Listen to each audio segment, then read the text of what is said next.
Hi there guys, and welcome to a new Kyle Reviews video. And today, even though you can't see me in the reflection, you can obviously see that we're looking at a laptop today. I'm going to go in the background of the laptop, how I came to have this one a little bit, because this is my personal machine. So I wanted this for work and personal use when I'm not at work. I needed something that was then obviously travelable, smaller and portable compared to your big chunky gaming laptops and all that. And just had great power behind it too for its size, because I didn't want a slow thing, it would just do my head in. So my missus, my wonderful partner and wife to be, she found this awesome machine, got it under Refurb as well, so it just saved money. And I've had it for nearly 2 years since, and even now to this day it's running sweet, doing the job and then some. So this basically, I just want to say now, I will be honest, there's no point, unless you're interested, there's no point you watching this entire video if you're looking for a gaming laptop. This is not that. It's capable of gaming, but it's not a gaming laptop. And you'll see why if you do stay and watch the rest of the video. So, to begin with, hardware wise, let's close it. Ignore all these stickers. Yes, I know it's full of weird stickers. It's what I'd like to do with my laptops, so what? So sue me. But it is a small, one-handable size. The screen itself is a 13.3 inch screen, and that's why it's so small. On the side, as you can see, thin and light. It has just a USB-A here, drop-down jaw. That enables it to be slimmer. USB-C port and headphone microphone combo jack.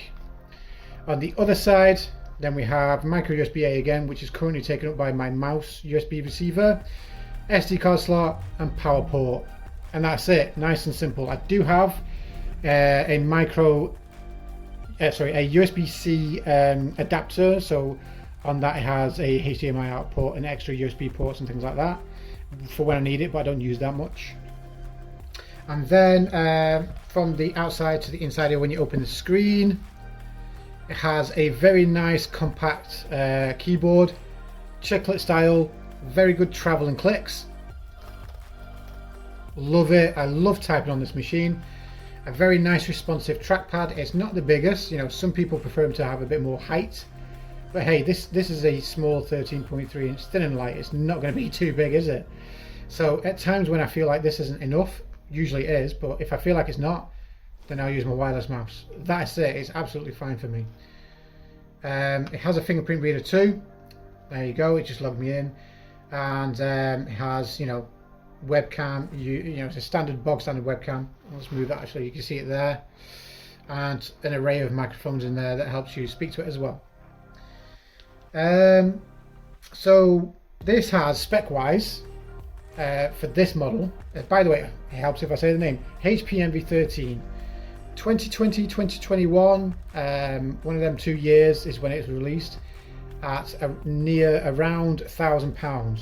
Okay, but under Refurb this was purchased for £450, something like that.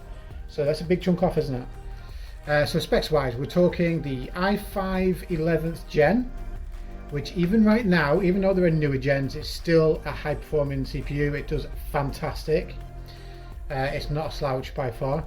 8 GB of RAM in this model. You can get models with more RAM, 16 GB, but 8 is enough. Believe me, I know. I've used this for 2 years now. And it came with a 512 GB SSD card, SSD, which is fine for most people. But for my use, I edit my videos on here, I needed more storage, so I've upped it to 1 TB. And it has a GPU. Now, it's only a mobile GPU. It's the NVIDIA MX450, 2 GB. So what that means is it's a bit more grunt for your editing and things like that, but also it's also capable of side gaming. Now, we're not talking AAAs. The current talk with games right now is muddied by so much Starfield talk. Everyone's into that game, for better or for worse, and there's many headlines on it and videos coming out on it. That game is a AAA and is in need of a lot of power. It's a very power hungry game.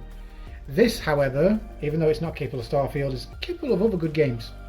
As you can see on my screen, I'll read them out too. I have Zero Survival, Counter-Strike or CSGO as some people call it, or is now upgraded to Counter-Strike 2. That game's installed. Ark Survival, Star Trek Online, and The Elder Scrolls, all from Steam. From Epic Games at the moment, I have installed Midnight Ghost Hunt and Fall Guys. If you've played any of them, you probably realise, you know, when you crank the settings up on them and that, it does take a bit of power to run them, and this is capable of it, so that's fine. You've got some great games you can play. But mainly, if you're like me and you need it for work and some personal use, then it's a good match for you. At the moment, as you can see, I do use Microsoft Clipchamp, which is built into Windows 11, which this laptop fully supports, free upgrade. And there's just a few clips there on my desktop right now as well, some videos there. This machine is capable of multitasking, media creation, media consumption, and gaming on the side. It doesn't make it a gaming laptop, it doesn't make it a YouTuber's laptop, but it's capable of them. So that's why this machine is so good. And it's still fully supported with Windows 11 and all the current Windows 11 updates coming out. So for that long-term support, you still got it. Even though I believe this machine, upon release, is about 4 years old, I myself have had it for about 2 years. It's still very current, it's still very capable, okay? But at this point in time, because it's considered an older machine, it's now going to cost you less. So I'm going to go through some pros and cons in a bit more detail, just to wing them out there. That way you yourself can decide if this is something you're looking for. HP Envy 13 2020 or 2021. If not, look for something similar. So I'm going to start with cons, because I want to end on a good note with the pros. So cons: you can only upgrade the storage on this. The CPU, the RAM, it's all soldered in. Okay, so if you're going to look for something like this and you think to yourself, I need more RAM, get the model that has more RAM to begin with. 16GB is going to be more than enough for pretty much anyone that's looking for a robust all-rounder machine. A gaming laptop, if you want to play something like Starfield, I would say get the high-end one if you can save up more money and get that. But for someone who's after a all-rounder like me, maybe 16GB will cover everything, but actually I've still got by just fine on an 8GB model here right in front of me. So maybe 8's enough for you, but go for 16 just for the extra cover. When you do game on a machine like this, and actually most thin lights as well, this is the same with most thin lights, probably some bigger laptops, it does warm up a fair bit when gaming, especially if I cranked some settings up, because the cooling in this is obviously a lot smaller, and for the size of the machine and the cooling, to be fair, it does pack a little bit of punch. So what I do have, and you probably want to look into this yourself, is a cooling pad for laptops. So basically that's just a flat thing like this with just a lot of it, like a large wire mesh grill. Your laptop will sit on top of it. It'll plug into your laptop via USB, and then the fans that's built into that stand will whir up and blow the underneath of the laptop. That's it. Just a bit of extra air cooling so you can dissipate that heat a bit quicker. That's no biggie. They're small, they're cheap. You can find them on Amazon. Sorted. Battery life. This one is a bit of a pro and a con. Okay.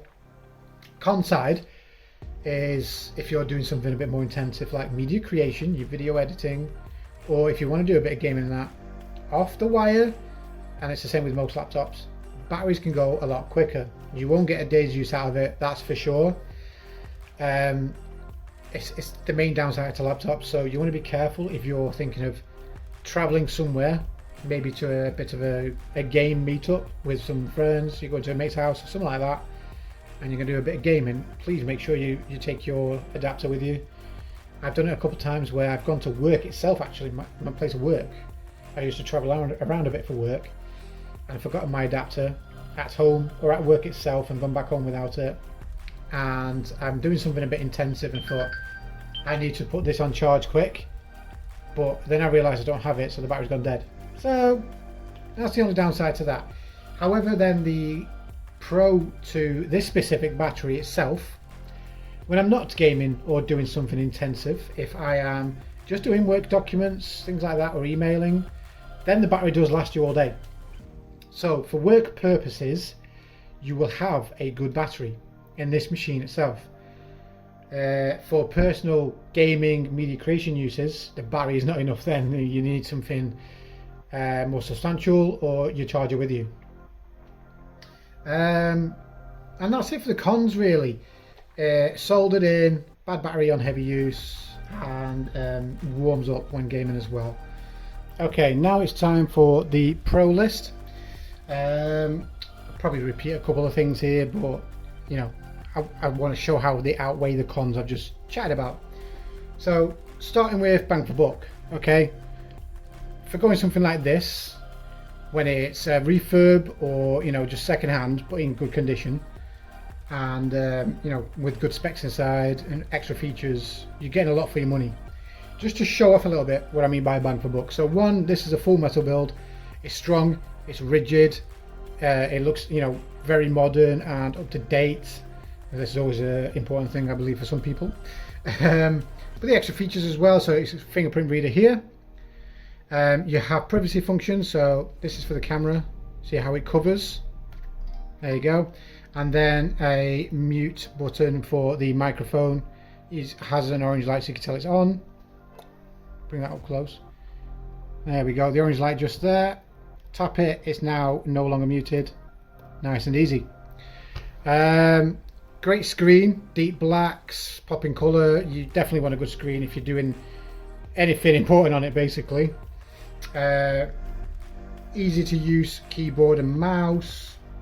Great specs and portability as well, if that is important for you. If not, a gaming one, then it's going to be bigger.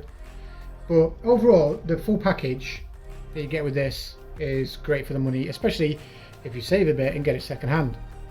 If you do buy something like this, or even this one, the newest HP MV13 at full price and brand new, you're still going to get a great machine for the money. But it's just even better if you save money and get it second hand, eh? Even if it's a generation or two older. Portability is one of the key points too. For the size, it's easy to fold away and put in your bag and travel.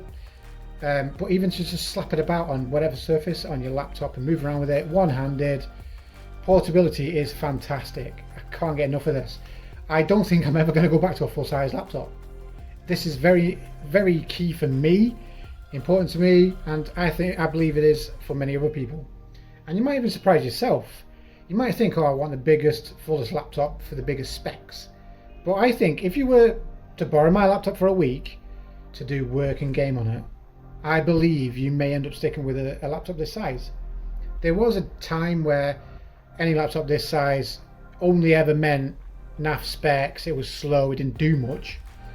Now the story is different. They've improved, they've got fantastic ways of getting all the internals in there meshed together to keep it nice and thin and small, but have their specs high up as well. But yeah, portability, wicked. Easy to type on. Now this is a key thing for me. I've had many a keyboard on different laptops, on full-size keyboards for PCs, towers and that. And this is definitely up there with the best of them. It's got great spacing between the keys, so you're not mashing more than one. It's got great travel and nice feedback on the travel. Yeah, I think I love typing on this, and I think I'm actually quite accurate as well. I mean, you get accurate anyway on any keyboard the longer you use it. That's fine, that's fair enough. But it's fantastic to have it consistently and from the get-go, and I believe that's what happened for me. It's got all the keys you can need, all your functions, volume and media controls. It's so obvious which buttons which as well. It's got a backlight as well, which is important for dim lit scenarios. Overall, I would say A- on this key. To make it A+, I think the backlight just needs to be better, and that's it. That's a nitpicky thing, I know. This is normal lighting right now, and you can't see the backlight, or barely anyway, when I turned it on just now. I would have loved a brighter backlight on there, but to be fair, it's bright enough to then light the keys in a dim scenario, so it does do the job, but brighter would have been nicer. Another bonus is the fingerprint lock. That's it. It's just a lot easier to get in instead of having to type a password or pin all the time. Now on this particular machine, that's just a locker. There we go. Sometimes it's not doing it now. It's nice and quick there, as you saw.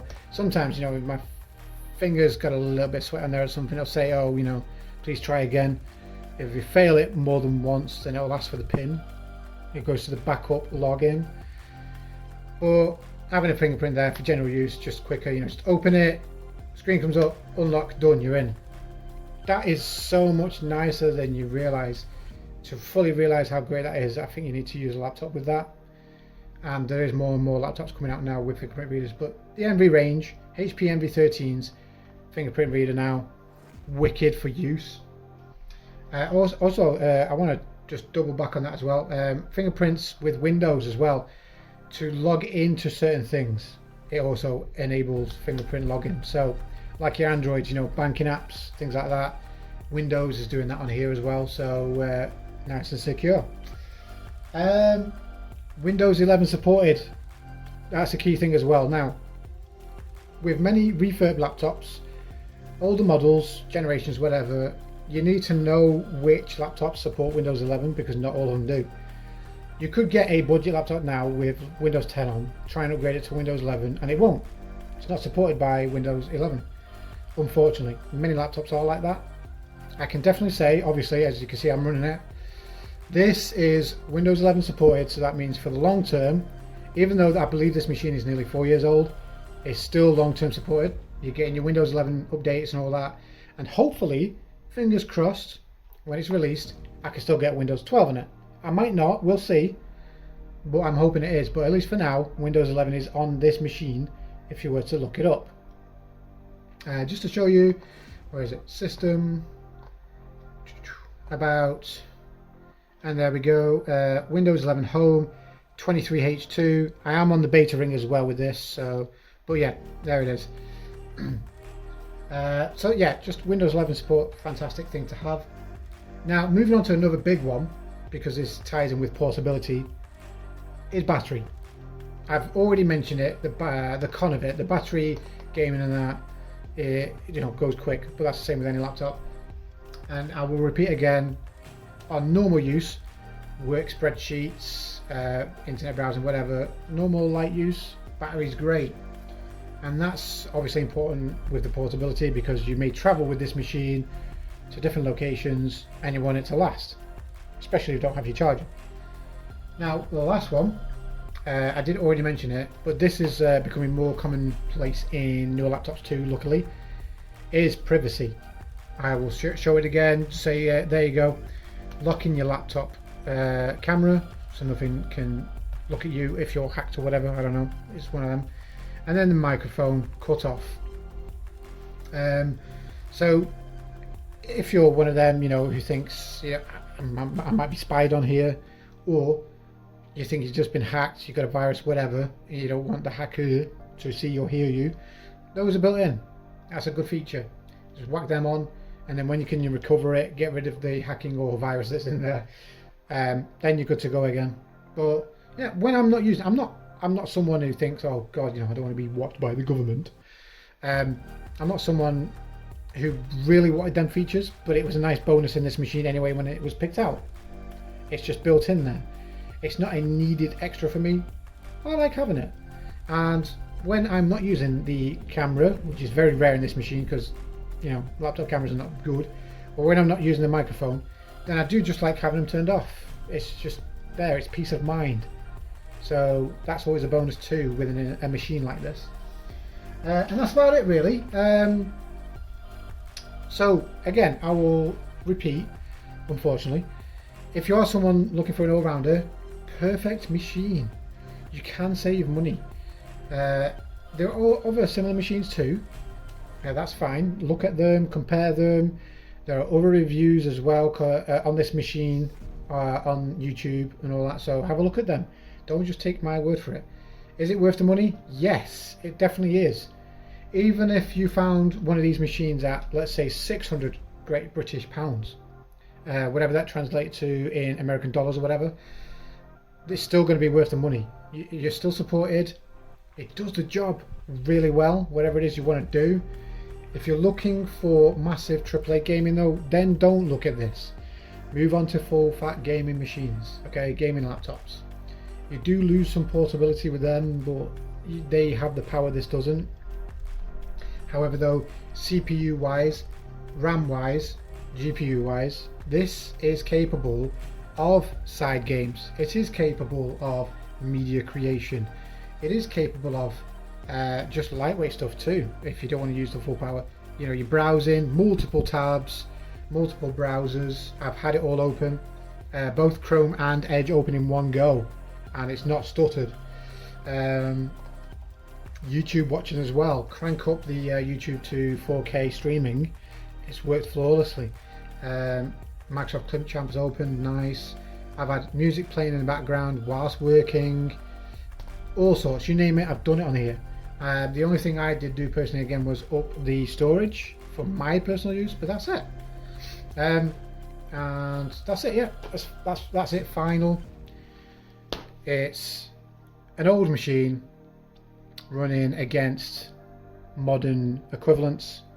I'm not going to bother upgrading this for the next 2-3 years at the least. You know why? It's perfect. Well, that's been it. Thank you for watching. If there's anything you feel I've missed and it's important to you and you want me to view it on this laptop or with this laptop, please let me know in the comments. I would highly appreciate a like, subscribe and a share. This will help me, you know, to spread further and get more support, if you will. I'd look to, you know, grow my YouTube channel. I would highly appreciate it. Thank you guys again, and see you soon.